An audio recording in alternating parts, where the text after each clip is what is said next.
Hey there guys, Godly Seafood here. So originally I wasn't quite sure where I wanted to go with the lore series, which character I wanted to make the next video on. I was originally thinking about making a video on Grandmother Raven, Spider, and Bartleby. However, I found it pretty hard to talk about them without talking about the Titans. And I can't really justify talking about the Titans without getting into talking about Mallory and the rest of Spider's children. So I kind of split my goal up into two parts. My plan for the most part is to make separate videos on each of the different characters, sort of.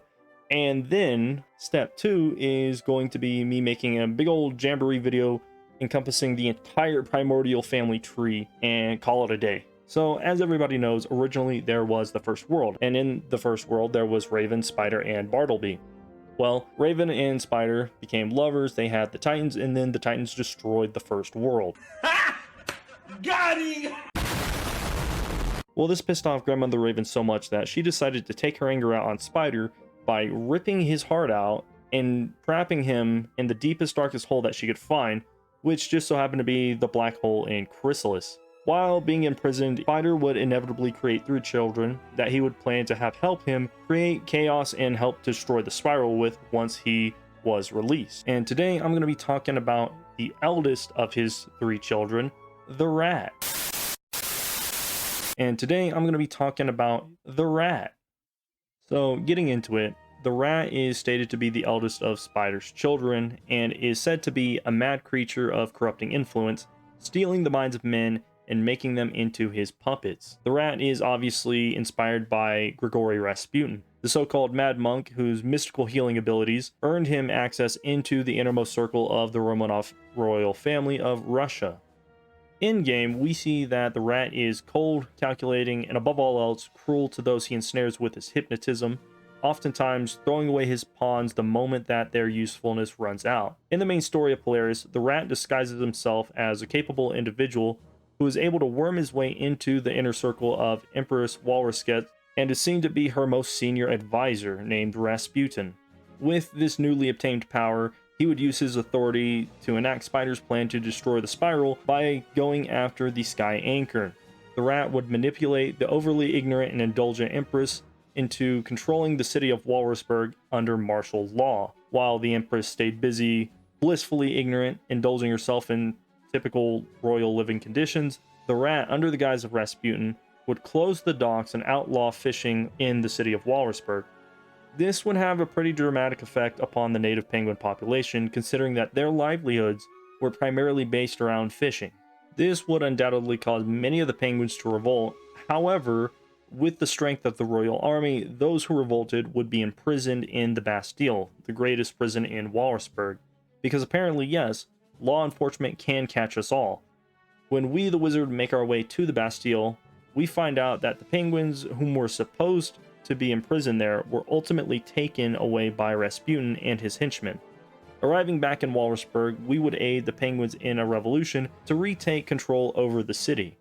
And after fighting past all of the guards in the royal palace before engaging the elite SEAL team protecting the Empress, we would meet with Rasputin. However, Rasputin, having no more need of the Empress or the penguin population, would leave the SEAL team to engage in a fight with us, while he himself would retreat, causing us to lose track of him. This man literally just noped the fuck out of there. Said, nope, not today, you're too late. Better luck next time, kiddo. And just straight dipped. Later on, we would make our way to Erval Station, where it's revealed that Rasputin had set up a large concentration camp in the town, forcing the penguins that were transferred there to go labor in the mines of the Frigid Maw. While questing through the Frigid Maw, we would see that many penguins would be hypnotized, unable to cease their forced labor. No matter how hard they would try, no one could escape the grip of Rasputin's mind control over them. When we finally reach Rasputin in the depths of the Frigid Maw, Rasputin hypnotizes Ivan the Great seemingly in an instant and would use Ivan to load a ginormous Borealis gemstone onto a ship. Man straight up cast Tsukuyomi without even having the Sharingan, and Ivan was immediately removed from the battlefield. When confronted by us, Rasputin would command Ivan to fight us while he himself escaped upon the ship with the large Borealis gemstone. Ultimately, however, we would learn the location of Rasputin's hidden base thanks to the aid of the Royal SEAL team, who for some reason still guard the overthrown Empress Walrusket. We would delve into the Catawba ice block and infiltrate Rasputin's secret base, revealing a laboratory inside of the ice block where Rasputin was researching and creating golem minions from the extracted Borealis gemstones that the Beguiled penguins dug up in the mines of the Frigid Maw. Further into the base, we would come across a large, seemingly sentient golem, which Rasputin would dub Ivan the Greater, which he intended to use to guard the location of the Sky Anchor. After defeating Ivan the Greater, we, the player, come to a locked door that not even Ivan the Great can open. However, it would be Ivan the Greater who would unlock the door for some reason before being destroyed by his creator. Seriously, Rasputin straight up sent Ivan the Greater's soul to the Shadow Realm or something, completely crushing his mind, kind of like how Yu-Gi-Oh did against Kaiba. Well, after entering Rasputin's vault, we would come across a penguin captain who had discovered the location of the Sky Anchor prior to being captured. We would press on and go deeper into the base only to come face to face with Rasputin once again, and yet, once again, we would barely be too late.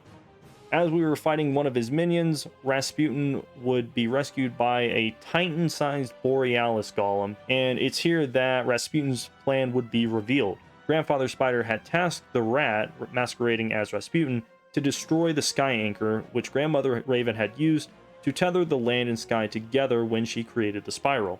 Obviously, this would cause the destruction of the spiral, which was no easy task, seeing as how only the three great titans themselves were capable of destroying the Sky Anchor. Therefore, Rasputin resolved to create a titan made from the rare Borealis gemstones, which could only be found in Polaris, in order to use that titan, dubbed the Borealis Titan, to destroy the Sky Anchor. We would barely reach the top of the jewel slopes in time before Rasputin, with the aid of his Borealis Titan, would breach the lighthouse housing the Sky Anchor. This is where Rasputin would reveal himself to be the Rat, and in an epic duel, we would fight him for the survival of the spiral. Ultimately, we would prevail, defeating the Rat and the Borealis Titan, which would crumble away into the seas surrounding the island of the Jeweled Slopes.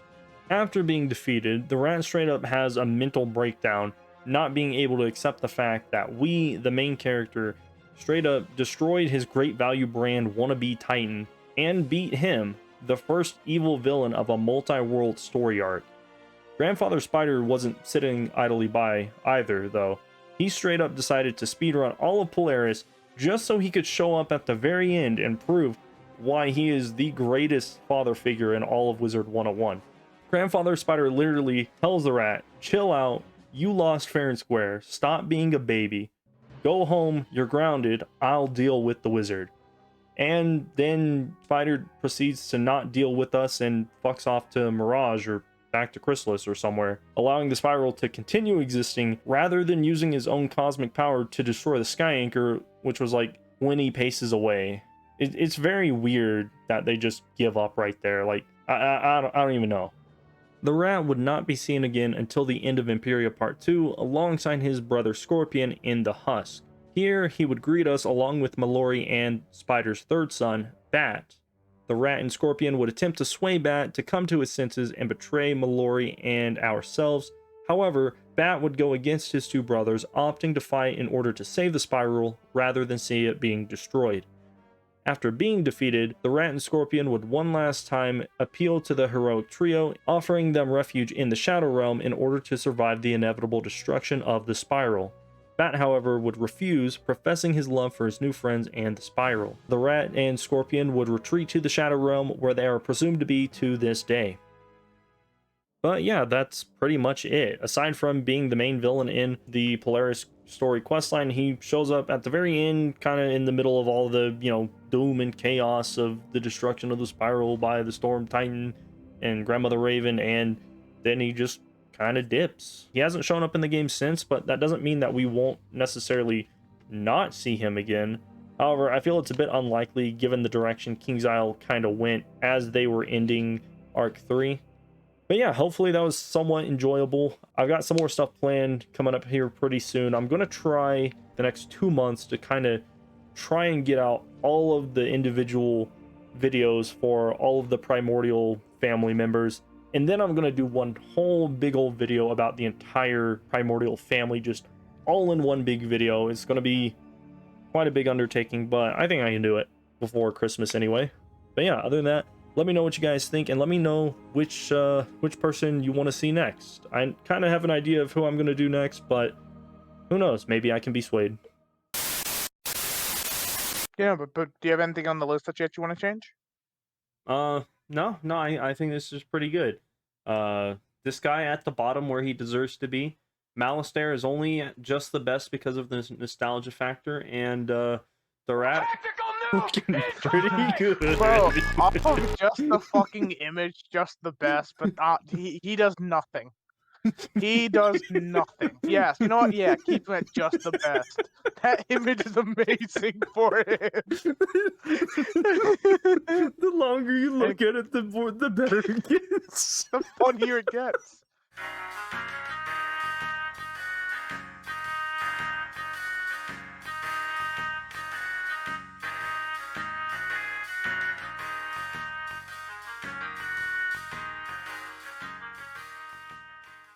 No, I keep whistling.